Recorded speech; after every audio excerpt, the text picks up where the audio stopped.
बता रहे हैं कि तुमको इसको ज्ञान कौन बच्चे जो ज्ञान को इजीली एक्सेप्ट कर लेंगे, सुनेंगे, हाँ, सुनने में आतुर होंगे। कौन कौन से ऐसे बच्चे होंगे जिनको आप सुनाओगे और कहेंगे और सुनाओ, इच्छुक होंगे, जिनको दृढ़ निश्चय। और क्या निशानी बताई? जो कल्प पहले भी जिन्होंने सुना होगा। तो बाबा ने कहा जिन्होंने भक्ति बहुत की होगी, भक्ति का कनेक्शन ज्ञान से है। कईयों की सुनने की इच्छा नहीं होती है, लेकिन सुना रहे हैं, मतलब सुना नहीं रहे, आप चिपका रहे हो। जैसे किसी को भोजन करने का मन नहीं है, तो भी कहो भाई लो लो, ये लो ये लो, तो वो खा लेगा तो क्या होगा? उल्टी दस्त हो जाएगा। तो बाबा भी बता रहे हैं कि पात्र देख करके ज्ञान देना है ना? जो तुम्हारे धर्म का होगा वो इस ज्ञान को इजीली एक्सेप्ट करेगा ना। अच्छा, तो आज मीठे बाबा के 4 तारीख के महावाक्य है। तो बाबा ने कहा मीठे बच्चे जिन्होंने शुरू से भक्ति की है, जिन्होंने शुरू से भक्ति की है, 84 जन्म लिए हैं, 84 जन्म लिए हैं,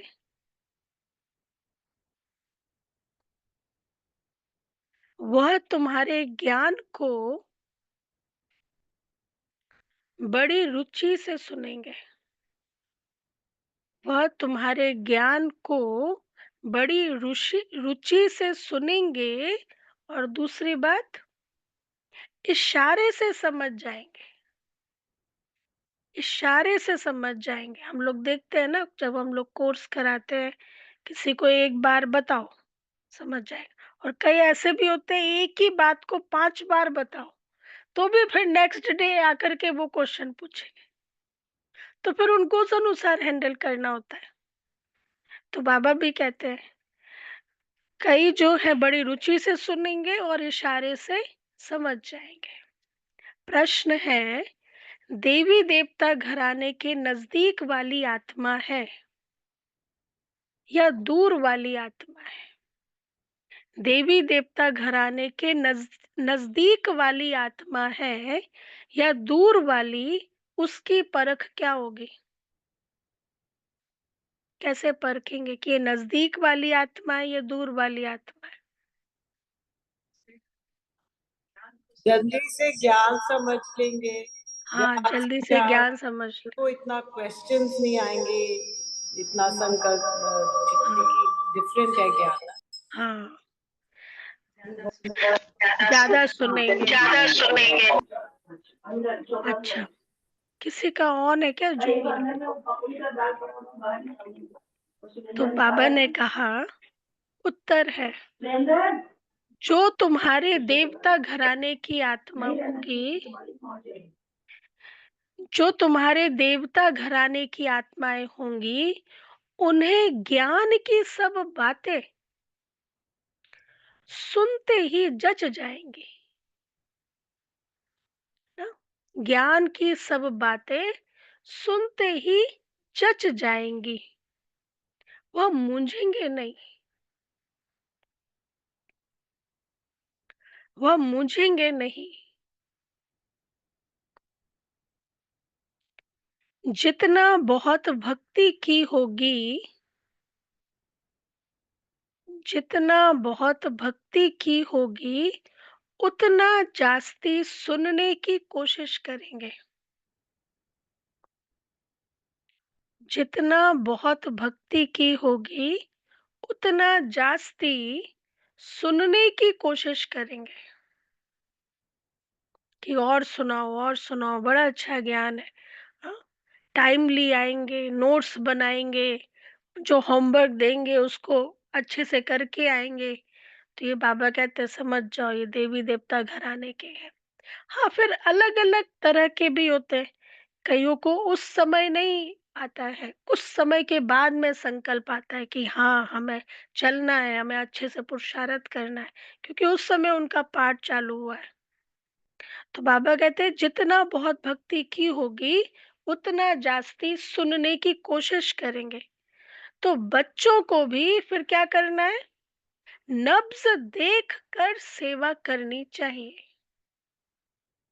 देखो, नब्ज़ देख कर सेवा करनी चाहिए। एक बारी अ, अव्यक्त बाप-दादा से बड़ी दादी ने प्रश्न पूछा, विश्व कल्याणकारी बनने के लिए कौन-सा गुण चाहिए? विश्व कल्याणकारी बनने के लिए कौन-सा गुण चाहिए? बाबा ने कहा, कौन-सा गुण बताओ? पर बाबा ने कहा, परख दया, स्नेह दया, दया, स्नेह ना स्नेह, दया। हाँ, किसका ऑन है यहाँ पे जो बंद करो ये। तो बाबा कहते विश्व कल्याणकारी बनने के लिए दया, तो कैसे भी आए कोर्स करने के लिए एग्जीबिशन में, कोई कैसे भी प्रश्न पूछे, हमारा ये गुण दिखाई देना चाहिए। रहम भाव, स्नेह भाव, ये गुण हमारा दिखाई देना चाहिए। अच्छा, ओम शांति। रूहानी बाप बैठ रूहानी बच्चों को समझाते हैं। किसको समझा रहे बाबा? रूहानी मतलब आत्माओं को समझा रहे हैं। जो अपने को आत्मा समझ के बैठेंगे उनको ही ये आज की मुरली समझ आएगी। वो तो बाबा रोज ही कहते हैं, वो मतलब उनको ही अच्छे से समझ में आएगी। जो कोई ना कोई दैहिक अभिमान है ना, वो लेके बैठेंगे तो वो अंदर जाएगा नहीं। तो रूहानी बाप बैठ रूहानी बच्चों को समझाते हैं। यह तो बच्चे समझ गए, रूहानी बाप है निराकार, इस शरीर द्वारा बैठ समझाते हैं। हम आत्मा भी निराकार है, इस शरीर से सुनते हैं। कौन सुन रही है? आत्मा, इस शरीर से सुनते हैं।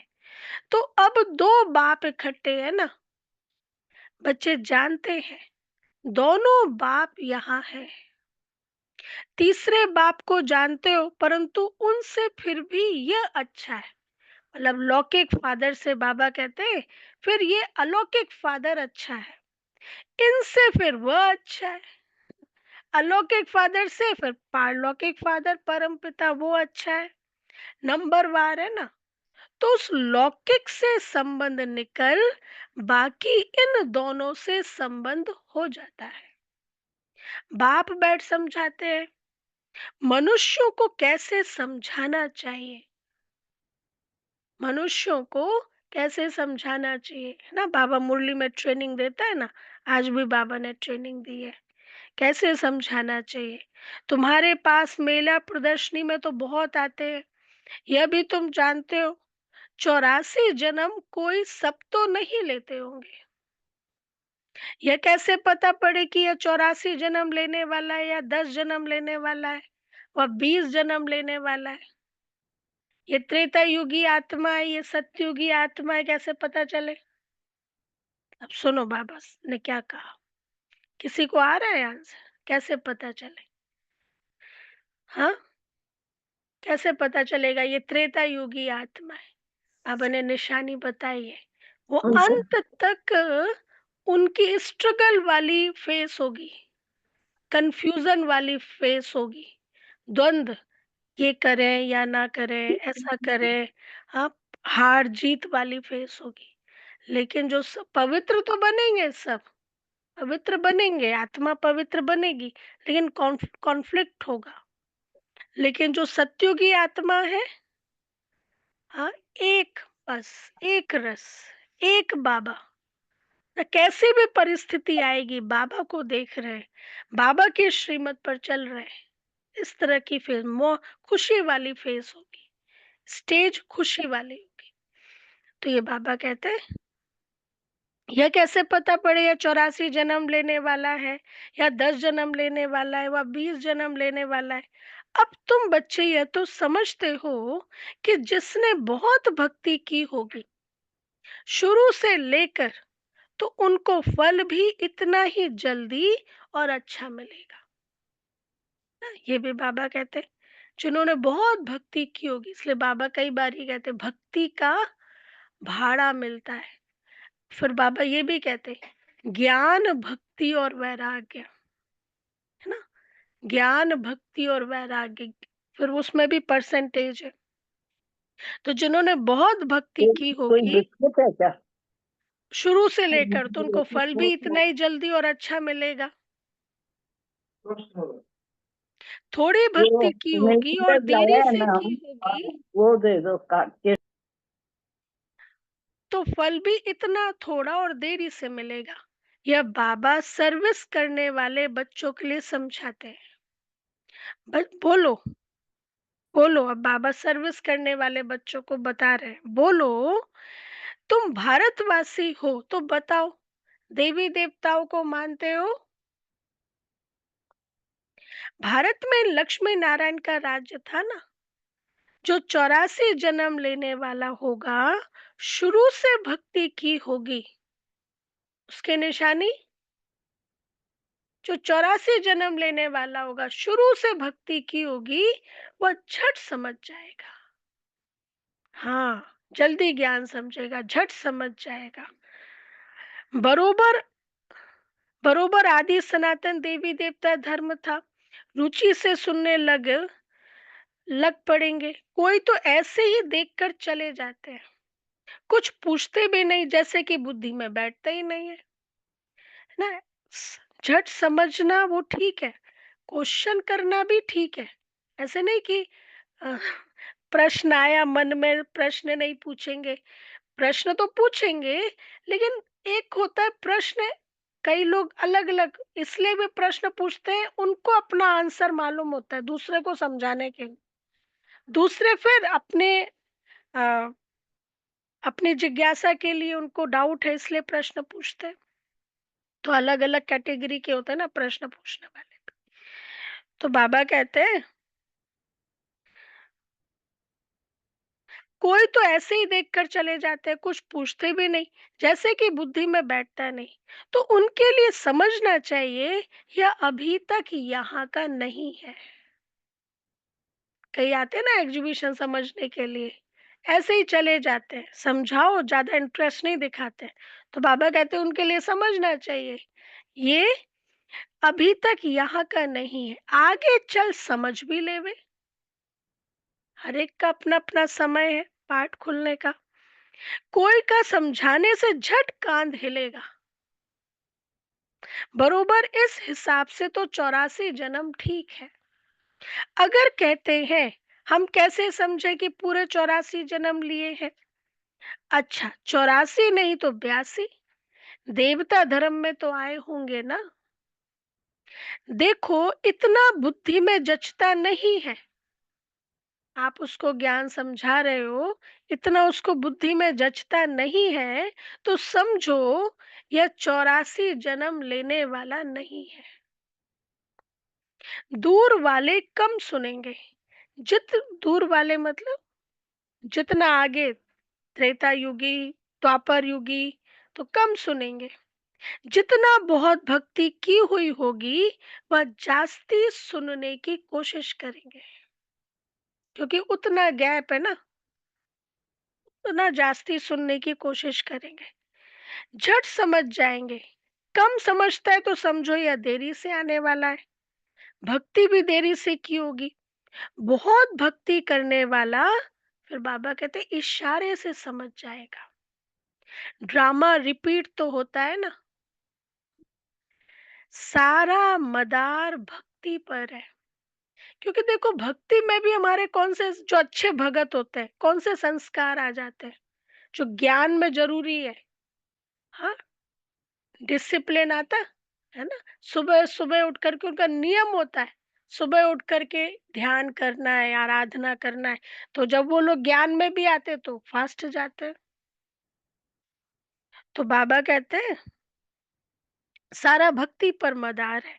इस बाबा ने सबसे नंबर वन भक्ति की है ना, कम भक्ति की होगी तो फल भी कम मिलेगा।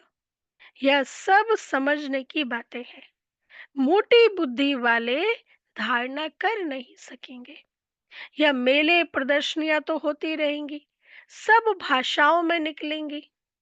देखो बाबा ने कब कहा था, और अभी सब भाषाओं में हमारे एग्जीबिशंस बने हुए हैं, सब भाषाओं में निकलेंगी। सारी दुनिया को समझाना है ना, तुम हो सच्चे सच्चे पैगंबर और मैसेंजर। वह धर्म स्थापक तो कुछ भी नहीं करते। हाँ, वह धर्म स्थापक बाबा कहते हैं, वह तो कुछ भी नहीं करते, ना वह गुरु है। गुरु कहते हैं परंतु वह कोई किसी की सदगति थोड़े ही करते हैं। लेकिन बाबा जब आता है तो पूरा काम करके जाता है। इसलिए बाबा को क्या कहते हैं, बाबा के साथ ही है वो टाइटल कौन सा, वो लिबरेटर भी है और वो गाइड भी है, डेस्टिनेशन तक पहुंचाता है वो। इसलिए वो लिबरेटर भी है, छुड़ाता भी है और रास्ता भी दिखाता है और साथ भी जाता है, पूरा काम बाबा करता है। तो बाबा कहते हैं वह धर्म स्थापक तो कुछ भी नहीं करते, ना वह गुरु है। गुरु कहते हैं परंतु वह कोई सदगति दाता थोड़े ही है। वह जब आते हैं उनकी संस्था ही नहीं तो सदगति किसकी करेंगे। वो जब आए, हाँ, उनकी संस्था ही नहीं तो सदगति किसकी करेंगे। गुरु वह जो सदगति दे, दुख की दुनिया से शांति धाम में ले जाए। वो जब आते हैं, जैसे गौतम बुद्ध आए, उनको जो लोग मानने लगे, सुनने लगे, ज्ञान अच्छा लगने लगा, तो बस वो उनके धर्म के हो गए, उनको उससे ही सेटिस्फेक्शन मिला, है ना। अच्छा, अभी गौतम बुद्ध कहाँ होंगे, क्या कर रहे होंगे। हाँ, अभी गौतम बुद्ध कहाँ होंगे। यही सभा में। हाँ, अपने धर्म का प्रचार कर रहे होंगे वो। जिस धर्म की आत्माएं अपने ही धर्म का प्रचार कर रहे होंगे, ऐसे हर हर पैगंबर अपने धर्म का प्रचार कर रहे होंगे। तो बाबा कहते हैं गुरु वह जो सदगति दे, दुख की दुनिया से शांति धाम ले जाए। क्राइस्ट आदि गुरु नहीं, वह सिर्फ धर्म स्थापक है। उन्हों का और कोई पोजीशन नहीं है। पोजीशन तो उन्हों का है जो पहले पहले सतो प्रधान में, फिर सतो रजो तमो में आते हैं। वह तो सिर्फ अपना धर्म स्थापन कर पुनर्जन्म लेते रहेंगे। जब फिर सबकी तमो प्रधान अवस्था होती है तो बाप आकर सबको पवित्र बनाए अपने साथ ले जाते हैं। सब आत्माओं को बाबा पवित्र बनाता है। कैसे, सबको पवित्र, क्योंकि जहां जाना है वो तो पवित्र स्थान है ना, उस भोग, अनुसार जा सकते। कैसे बनाता है। दो ही मेथड है, योग बल और भोग बल। हम्म, योग बल या भोग बल, सजाओं के द्वारा, है ना। फिर उस लेवल की पवित्रता होती है यदि सजाओं के द्वारा पवित्र बनते हैं। तो बाबा कहते हैं तो बाप आकर सबको पवित्र बनाए ले जाते हैं। पावन बना तो फिर पति दुनिया में नहीं रह सकते। पवित्र आत्माएं चली जाएंगी मुक्ति में, फिर जीवन मुक्ति में आएंगी। जीवन मुक्ति सतयुग और त्रेता युग, जीवन मुक्ति में आएंगी। कहते भी हैं वो लिबरेटर है, गाइड है, परंतु इसका भी अर्थ नहीं समझते।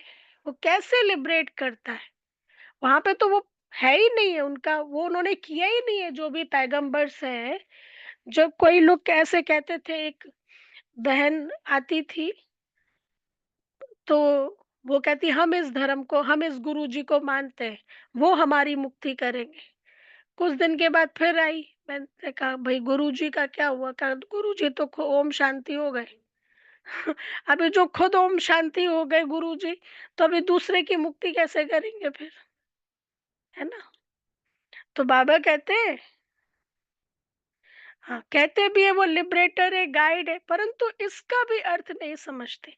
अर्थ समझ जाए तो उनको जान जाए। सतयुग में भक्ति मार्ग के अक्षर भी बंद हो जाते हैं। यह भी ड्रामा में नूंद है, जो सब अपना अपना पार्ट बजाते रहते हैं। सदगति को एक भी पा ना सके। अभी तुमको यह ज्ञान मिल रहा है। बाप भी कहते हैं मैं कल्प कल्प कल्प के संगम युगे आता हूँ। देखो कितनी अब वो उसमें कहा ना, यदा यदा ही धर्मस्य ग्लानि, उसमें श्लोक है युगे युगे। इसका अर्थ क्या हुआ? हर युग, युगे युगे मतलब एक बार 5,000 साल का एक युग, फिर रिपीट युग दूसरा, है ना? तो कल्प कल्प ऐसे ही बाबा हर 5,000 साल बाद फिर से आते हैं, युगे युगे। तो बाबा कहते हैं, बाप भी कहते हैं मैं कल्प कल्प कल्प के संगम युगे आता हूँ। इनको कहा जाता है कल्याणकारी संगम युग। और कोई युग कल्याणकारी नहीं है। है कोई युग कल्याणकारी? नहीं है। सत्युग और त्रेता के संगम का कोई महत्व नहीं है। सूर्यवंशी पास्ट हुए, फिर चंद्रवंशी राज्य चलता है। फिर चंद्रवंशी से वैश्यवंशी बनते हैं। तो चंद्रवंशी पास्ट हो गए, उनके बाद क्या बने वह पता ही नहीं रहता है। चित्र आदि रहते तो समझेंगे या सूर्यवंशी हमारे बड़े थे या चंद्रवंशी थे, है ना? चित्र आदि रहते, लेकिन हाँ, त्रेता युग के बाद क्यों चित्र नहीं मिलते देवी देवताओं के, वो वाले कैटेगरी के निशानियां? त्रेता युग द्वापर युग में क्यों नहीं मिलते हैं चित्र? सत्युगी देवी देवताओं के, त्रेता युगी देवी देवताओं के। हाँ, हाँ, अर्थ को एक आता है ना बड़ा, अर्थ को एक क्यों आता है? इतने देवताएं होते हुए अर्थ को एक क्यों आता है? देवताएं वाम मार्ग चले गए थे। क्यों आता है? त्रेता युग के बाद अर्थ को एक का कारण क्या है? क्यों आता है त्रेता युग के बाद अर्थ को एक? क्योंकि देहभान शुरू हो जाता है लोगों में, हाँ, विकारे शुरू हो, दरवाजा लगा। तमो प्रधानता क्योंकि से आने लग हाँ, जाते हैं। क्योंकि आपने पवित्रता को खंडित किया ना। पवित्रता खंडित हुई, देह भान में आए, तो उसके कारण भी सजा मिलती है। उसकी भी सजा मिलती है, पवित्रता को खंडित किया। तो बाबा कहते हैं हम्म, वह यह बातें कोई शास्त्रों में नहीं है। अब बाप बैठ समझाते हैं। सभी कहते हैं हमको लिबरेट करो, पति से पावन बनाओ। अच्छा, सुख के लिए नहीं कहेंगे, क्योंकि सुख के लिए निंदा कर दी है शास्त्रों में। क्या कह दिया है? सुख तो काग विष्ठा के समान है। इसलिए वो सन्यासी क्या कहते हैं, भाई मुझे तो शांति चाहिए। अच्छा, काग विष्ठा क्यों कहा? विष्ठा गंदगी, काग मतलब कौआ, कौए की गंदगी। अब गंदगी को क्यों कहा? क्योंकि जो कौए की गंदगी होती है ना, वो दूर से देखने में ऐसा लगता है जैसे चांदी का सिक्का सिक्का हो, ऐसे। इसलिए कह दिया साधु सन्यासियों ने कि वो तो गंदगी, काग विष्ठा के, सुख काग विष्ठा के समान है ना? तो बाबा कहते हैं हम्म, सुख के लिए नहीं कहेंगे वो लोग, क्योंकि सुख के लिए निंदा कर दी है शास्त्रों में। सब कहेंगे मन की शांति कैसे मिले। इसलिए फिर उनको शांति ही चाहिए, तो फिर भाई परम धाम में ही जाते हैं। और हमें क्या चाहिए? हमें सुख और शांति दोनों चाहिए। तो जहाँ सुख और शांति दोनों है, वहां खुशी है, हैप्पीनेस है ना। अभी तुम बच्चे समझते हो, तुमको सुख शांति दोनों मिलते हैं। जहाँ शांति है वहां सुख है, और जहाँ अशांति है वहां दुख है। सत्युग में सुख शांति है, यहाँ दुख अशांति है। यह बाप बैठ समझाते हैं। तुमको माया रावण ने कितना तुच्छ बुद्धि बनाया है, यह भी ड्रामा बना हुआ है। ऐसे नीचे गिरना है, ऐसे विलेन की एंट्री होगी, ये भी ड्रामा बना हुआ है। बाप कहते हैं, मैं भी ड्रामा के बंधन में बांधा हुआ हूँ, मेरा पार्ट ही अभी है जो बजा रहा हूँ। कहते भी हैं बाबा, कल्प कल्प आप ही आकर भ्रष्टाचारी पति से श्रेष्ठाचारी पावन बनाते हो। भ्रष्टाचारी बने हो रावण द्वारा। भ्रष्टाचारी मतलब भ्रष्ट कर्म करने वाले, देह अभिमान में आके कर्म करने वाले, वो है भ्रष्टाचारी। भ्रष्टाचारी बने हो रावण द्वारा। अब बाप आकर मनुष्य से देवता बनाते। यह जो गायन है उनका अर्थ बाप ही आकर समझाते हैं। उस अकाल तख्त पर बैठने वाले भी इसका अर्थ नहीं समझते। तो अमृतसर में अकाल तख्त है ना, बाबा कहते हैं उस पर भी बैठने वाले ये भ्रष्टाचारी श्रेष्ठाचारी ये सब ज्ञान नहीं समझते। बाबा ने तुमको समझाया है कि आत्माएं अकाल मूर्त है, अर्थात आत्मा को कोई काल नहीं खा सकता। आत्मा का यह शरीर है रथ, इस पर अकाल अर्थात जिसको काल नहीं खाता वह आत्मा विराजमान है। सत्युग में तुमको काल नहीं खाएगा, अकाले मृत्यु कभी नहीं होगी। वह है ही अमर लोक और यह है मृत्यु लोक। अमर लोक मृत्यु लोक का भी अर्थ कोई नहीं समझते। बाप कहते, मैं तुमको बहुत सिंपल समझाता हूँ, सिर्फ मामे कम याद करो तो तुम पावन बन जाएंगे। साधु संत आदि भी गाते हैं, पतित पावन सीताराम। हाँ?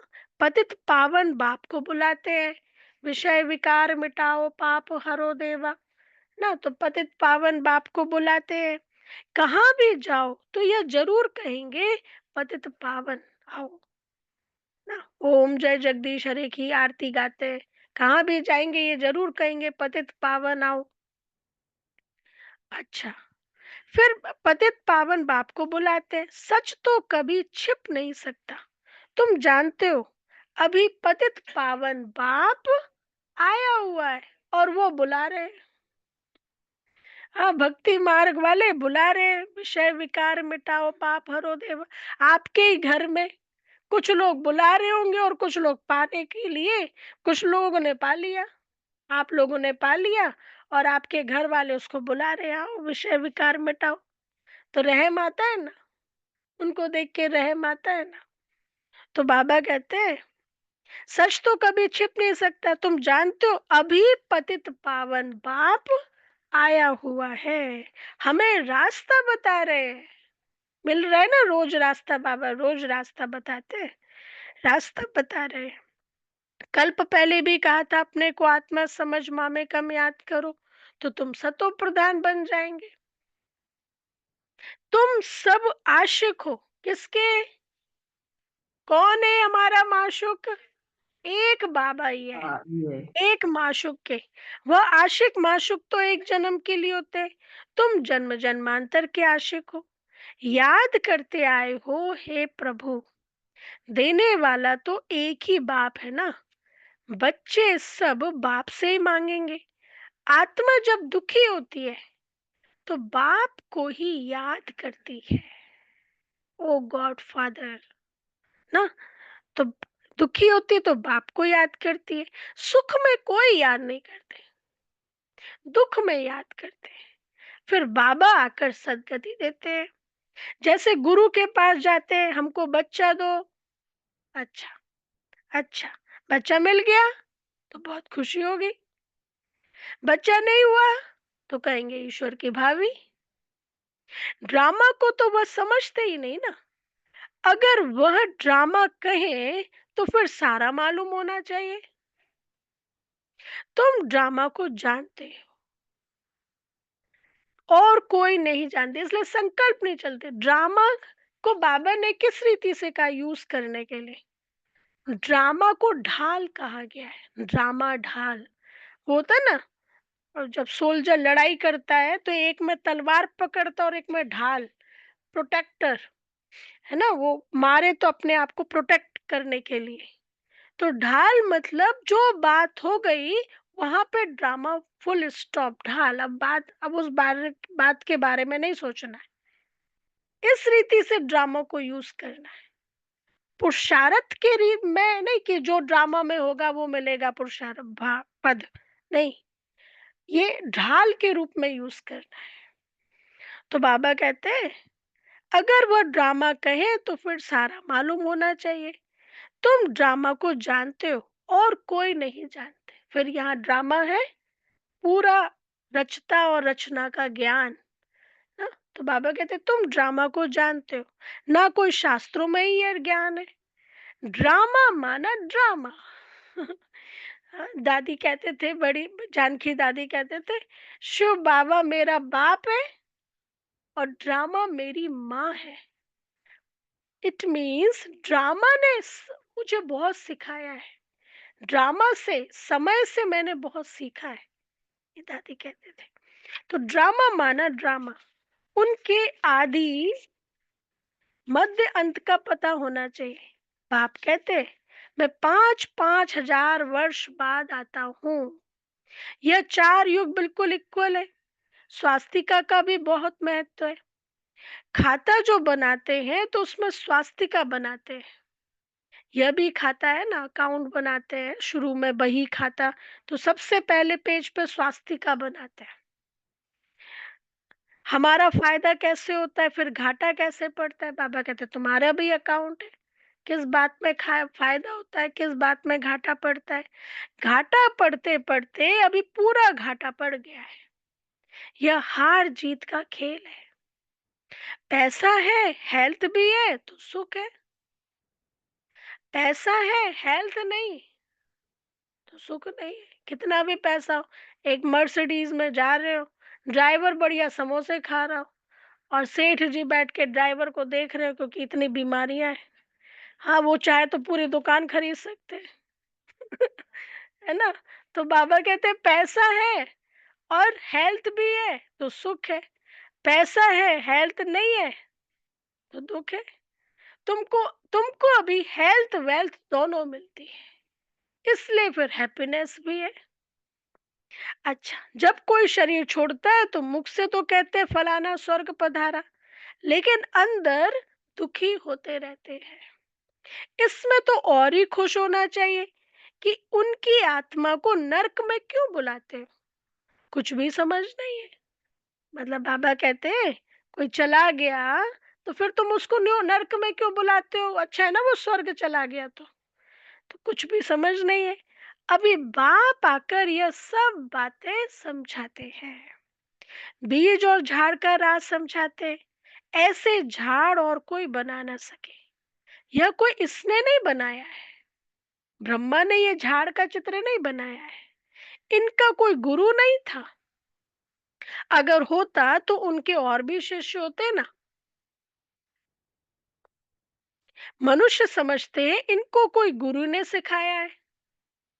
कई लोग ऐसे हैं, कहते हैं कि जो ब्रह्मा है इनको किसी गुरु ने सिखाया है, गुरु का कोई ज्ञान है। तो देखो बाबा ने स्पष्ट किया है, या तो कहते परमात्मा की शक्ति प्रवेश करती है। अरे, परमात्मा की शक्ति कैसे प्रवेश करेगी, बेचारे कुछ भी जानते नहीं है। ब्रह्मा को भी तो परिचय शिव बाबा ने दिया ना, ये आके कहा कि मैं ये हूं, मेरा नाम ये है। ऐसे बाप खुद बैठ बताते हैं, मैंने कहा था मैं साधारण बूढ़े तन में आता हूँ, आकर तुमको पढ़ाता हूँ। यह भी सुनते, अटेंशन तो हमारे ऊपर है। एक बार बाबा मुरली क्लास कराने के लिए आए और अपने साथ खाली पेज लेके आए। ऐसे नहीं, लच्छू बहन को कहा जाओ लेके आओ मेरे कमरे से खाली पेज, ब्लैंक पेज, और एक पेन मंगाया। तो कहा बाबा ने मुरली में, आज बाबा सभी को अपना चित्र दिखाएगा, मैं कैसा हूं वो चित्र दिखाएगा। तो डॉट लिया और ऐसे, इतना ऐसे ऐसे डॉट कर दिया ऐसे। तो पूछा सभा में, दिखा, दिखाई दिया? तो कहा नहीं दिखा। सभा में कहा नहीं दिखा, अब इतना सा डॉट क्या दिखाई देगा। फिर बाबा ने फिर ऐसे डॉट कर दिया, ऐसे पता पता नहीं टच भी किया या नहीं किया, ऐसे टच किया और हटा दिया। फिर पूछा देखा? तो हाँ देखा अभी। तो कहा ये मेरा स्वरूप है, ये मैं हूँ। अच्छा, जगदीश भाई जी बैठे थे क्लास में, तो फिर आफ्टर क्लास बाबा को पूछा, बाबा अभी जो आपके बनाए हुए हैं चित्र ओवल शेप में, अब इसमें तो आपने अलग रूप बताया, अभी ये शेप बनाया तो क्या हटा दे सारे सब में से सिर्फ बिंदु रखे? तो बाबा ने क्या कहा? बाबा ने एक आइडिया दिया। बाबा ने कहा कि ये जो ओवल शेप है ना, इसमें बीच में बिंदु बना दो। ये पहले बड़ा बड़ा शुभ बाबा बताते थे, फिर कहा बीच में बिंदु बना दो और लिख दो परम पिता शिव परमात्मा, ये मेरा स्वरूप है। ऐसे बाबा ने शुरू में एकदम से ज्ञान नहीं दिया, ऐसे कहा मैं शिव बाबा हूँ ये सब, लेकिन फिर धीरे धीरे बताया मैं बिंदु हूँ, मैं ज्योति बिंदु हूँ, ऐसे। तो बाबा कहते हैं, बाप खुद बैठ बताते हैं, मैंने कहा था मैं साधारण बूढ़े तन में आता हूँ, आकर तुमको पढ़ाता हूँ, यह भी सुनते हैं। अटेंशन तो हमारे ऊपर है। यह भी स्टूडेंट है। किसके लिए कह रहे बाबा? ब्रह्मा। यह भी स्टूडेंट है। यह अपने को और कुछ नहीं कहते। प्रजापिता सो भी स्टूडेंट है। भले इसने विनाश भी देखा परंतु समझा कुछ भी नहीं। आहिस्ते आहिस्ते समझते गए। ब्रह्मा बाबा ने कई साक्षात्कार किए ना, फिर धीरे धीरे समझते गए, जैसे तुम समझते जाते हो। अब फर्स्ट डे मतलब शुरू के दिनों में कोर्स करना और 2 साल के बाद कोर्स करना, बहुत अंतर होता है। पहले होता है खुद समझने के लिए कोर्स करना, फिर दूसरा होता है दूसरों को समझाने के लिए कोर्स करना। तो बाबा कहते हैं आहिस्ते आहिस्ते तुम भी समझते जाते हो।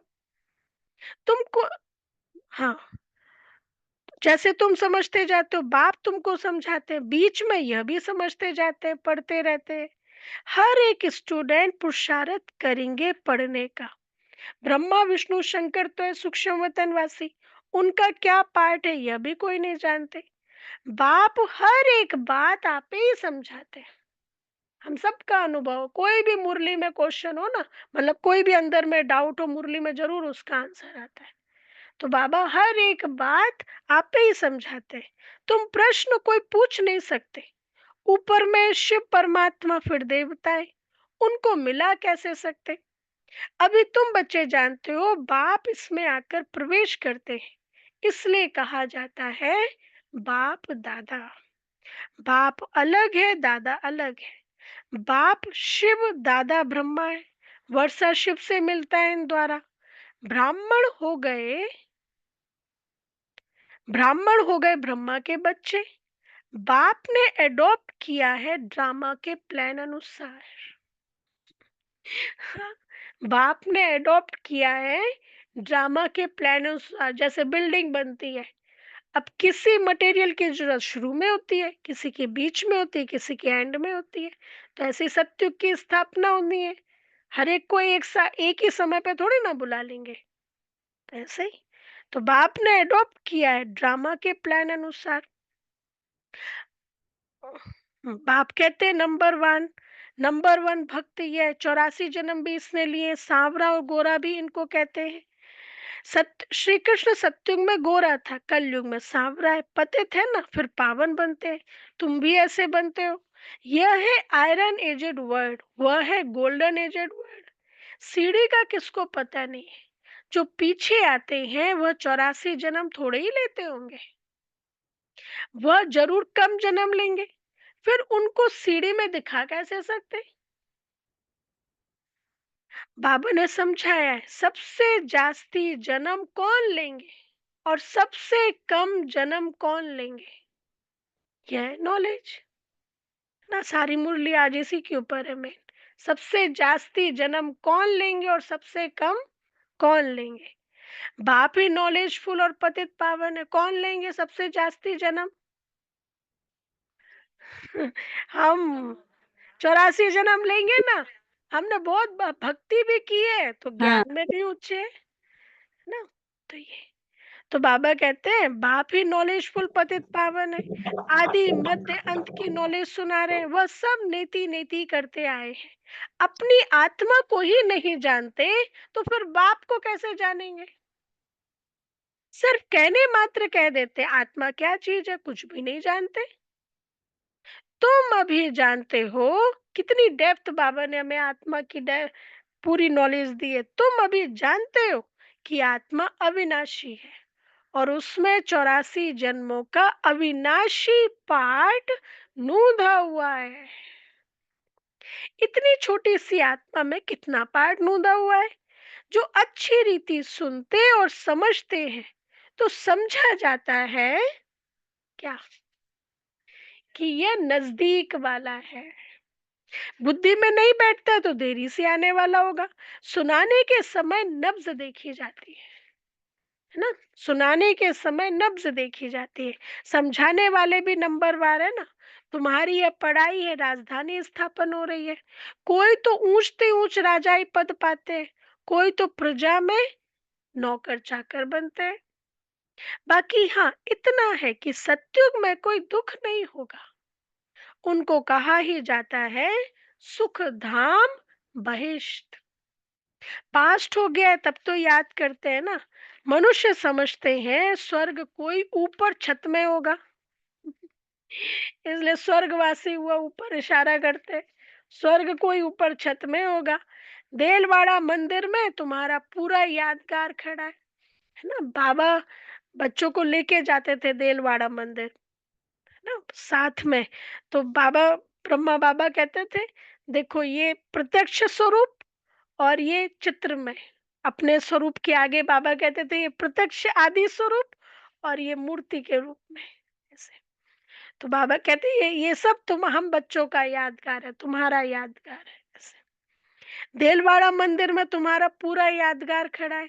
आदि देव आदि देवी और बच्चे नीचे योग में बैठे हैं, ऊपर में राजाई खड़ी है। मनुष्य तो दर्शन करेंगे, पैसा रखेंगे, समझेंगे कुछ भी नहीं। जो तुम समझते हो हाँ वो तो कुछ भी नहीं समझेंगे। तुम बच्चों को ज्ञान का तीसरा नेत्र मिला है, समझ ना। तुम सबसे पहले तो बाप की बायोग्राफी को जान गए, तो और क्या चाहिए। बाप को जानने से ही सब कुछ समझ में आ जाता है। तो खुशी होनी चाहिए। तुम जानते हो, तुम जानते हो अभी हम सत्युग में जाकर सोने के महल बनाएंगे। बनाएंगे ना भाई, बने बनाए मिलेंगे हमें तो। सत्युग में सत्युग सोने के महल बनाएंगे और राज्य करेंगे। जो सर्विसेबल बच्चे हैं उन्हों की बुद्धि में रहेगा। अब बताओ, जो सर्विस हम सभी सर्विसेबल बच्चे हैं। हाँ तो आज के लिए मुख्य पॉइंट कौन सी बात बुद्धि में रखना है सर्विस करते समय। सुनो, कि हम उन्हों की क्या बुद्धि में रहेगा यह स्पिरिचुअल नॉलेज स्पिरिचुअल फादर देते हैं। ज्ञान का सागर बाबा ही है, ज्ञान देने वाला बाबा ही है। आई एम अ मीडियम, है ना, जैसे माइक है बोलने के लिए तो चाहिए ना। तो आई एम अ मीडियम, बाबा ही सुना रहा है, बाबा ही दे रहा है, ये उनकी बुद्धि में रहेगा। तो बाबा कहते हैं स्पिरिचुअल फादर कहा जाता है आत्माओं के बाप को। वही सदगति दाता है, सुख शांति का वर्षा देते हैं। तुम समझा सकते हो यह सीढ़ी है, यह सीढ़ी है भारतवासियों की जो 84 जन्म लेते। तुम आते ही आधे में हो तो तुम्हारे 84 जन्म कैसे होंगे जो और लोग हैं उनके लिए। सबसे जास्ती जन्म हम लेते हैं, यह बड़ी समझने की बातें हैं। अब मुख्य बात ही है पतित से पावन बनने लिए बुद्धि योग लगाना है।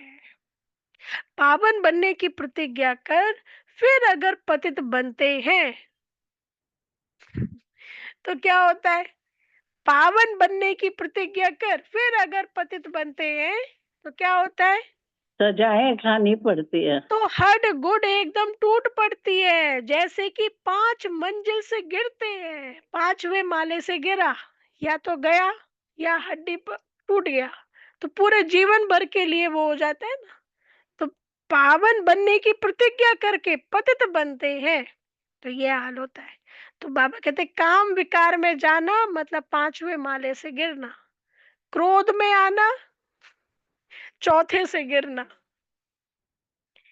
अच्छा, हाँ, जैसे कि 5 मंजिल से गिरते हैं, बुद्धि ही मलेच्छ की हो जाएगी, बुद्धि ही मलेच्छ की हो जाएगी, दिल अंदर खाता रहेगा, मुख से कुछ निकलेगा नहीं। इसलिए बाप कहते हैं बच्चे खबरदार रहो। सर्विसेबल वाले बच्चे भी खास इस बात का ध्यान रखते हैं ना, इसलिए खबरदार रहो। अच्छा, मीठे मीठे सिकी लदे बच्चों प्रति मात पिता बाप दादा का याद प्यार और गुड मॉर्निंग। रूहानी रूहानी बाप बाप की की रूहानी रूहानी बच्चों बच्चों को को नमस्ते। नमस्ते। नमस्ते। हम रूहानी रूहानी बच्चों की बच्चों रूहानी की बाप दादा को रूहानी याद बाप प्यार बाप दादा नमस्ते। को को मॉर्निंग। याद थैंक यू बाबा, प्यार गुड शुक्रिया बाबा। मॉर्निंग, नमस्ते नमस्ते। प्रिया शुक्रिया बाबा। बाबा, प्यारा बाबा, थैंक यू बाबा, वाह वाह शुक्रिया। वाह वाह। चलो धारणा के लिए मुख्य सार। फर्स्ट पॉइंट, इस ड्रामा को यथार्थ रीति समझ, इस ड्रामा को यथार्थ रीति समझ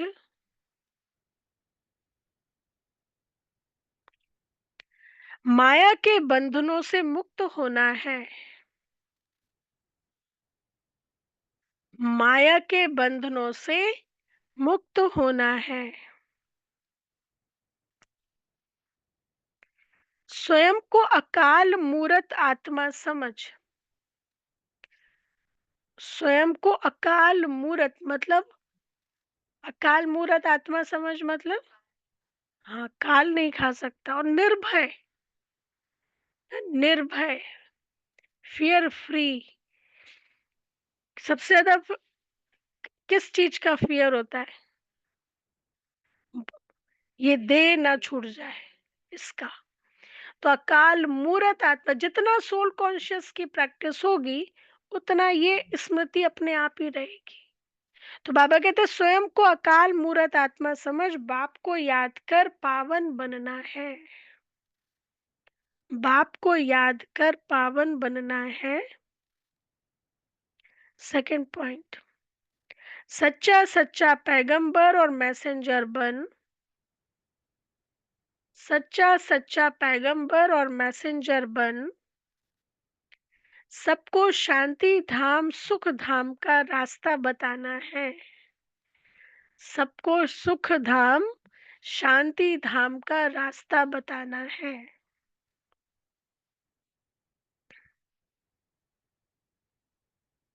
इस कल्याणकारी संगम युग पर सभी आत्माओं का कल्याण करना है, सभी आत्माओं का।